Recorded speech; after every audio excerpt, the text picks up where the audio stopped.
Hello everyone, I welcome you to Constech Academy. Once again, I'm coming your way to remove this dotted line. It's called page breaks. How do you get rid of it? How do we get rid of it?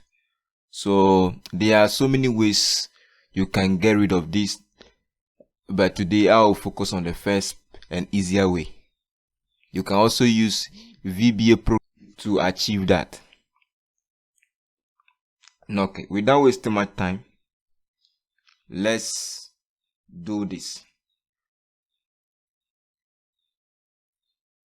Don't forget to subscribe to my channel also, it's very important. So just come to home,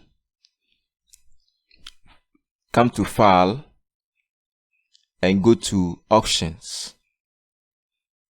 Okay, go to advanced and scroll down, scroll down, scroll down,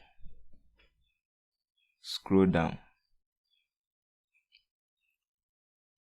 and then you uncheck show page break. You uncheck it, and then you click on OK.